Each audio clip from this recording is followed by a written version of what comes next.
When one is first diagnosed with a bleeding disorder, all kinds of different technical sounding terms come to us. One of them is comprehensive care model. Yeah, I've heard it all my life since my son was born. And it sounded interesting, it sounded mildly important. One does not realize how much the life of a person with a bleeding disorder depends on this comprehensive care model. When there is an accident and one of the people in our community ends up in a hospital, or when somebody like my son needs surgery in his meniscus, and there needs to be collaboration between the orthopedist and the hematologist and the physical therapist, then I understood the importance of the comprehensive care model. It is only because of this comprehensive care model that we can ensure that our kids, or those of us who have bleeding disorders, have the best possible outcome. Because if we have to work with an orthopedist or a dentist or a physical therapist who has never in his life worked with a person with severe hemophilia or another severe bleeding disorder, they will not be able to give us the care that we need. And on top of that, we have so many people in our population that have mild bleeding disorders.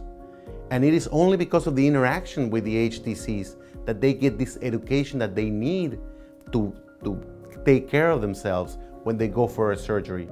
And if there is not a gynecologist that works with our hematologist, that care will be deficient. So the comprehensive care model is one of those terms that we must know and we must advocate for every day of our lives. So when a patient comes into their annual comprehensive care visit, the patient is able to see many professionals here. They are able to see the physician, the nurse, the social worker, the physical therapist, the genetic counselor, a dentist, the pharmacist, just to name a few. And that whole annual comprehensive care visit is billed back to the insurance company, if there is an insurance company in play, as one visit. And so these benefits that the insurance company receives, that the patient receives, really lowers the cost of their care, because this integrated model that is here for the patient is not just on their annual visit that they receive this care, but it's care that they receive throughout the week. The triaging of phone calls that nurses do to provide the care, the physical therapy visits perhaps that happen on non-clinic days, and or the psychosocial visits that happen with patients during off-clinic days as well. Most of these services are resources that are available to the patient that again allows a hemophilia treatment center team to lower the costs to the insurance company. Many times patients experience what would be considered an emergency even throughout the day. Things happen in all of our lives, and so it's nice to be able to know that your treatment center is available to you to respond to those type of needs. For example, if a patient calls on a Wednesday afternoon or a Friday afternoon to say that they may need some factor because they ran out of their last dose, or their child just had a bleed, what the treatment center and the pharmacy do at that time is really coordinate what needs to happen right at that moment so that the patient can receive the earliest care needed without having to go to the emergency room.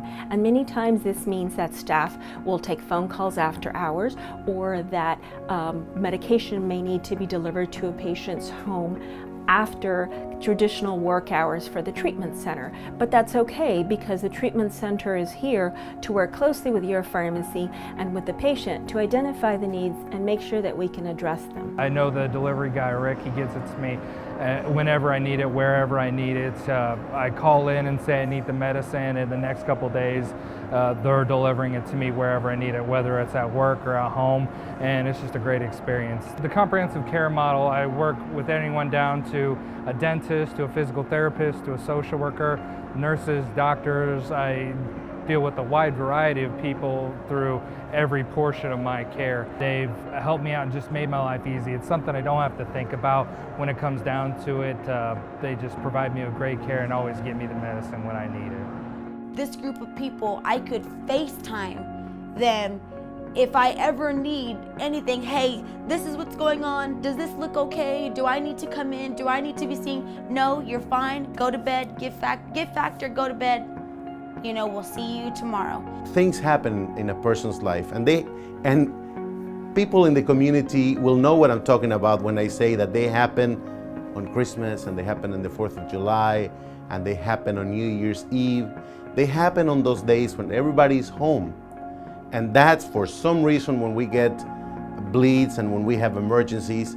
And that is so very critical. And that's why it is so important that the community supports our HTCs. If we don't have them, we will not have access to life-saving advice, to life-saving care when we most need it.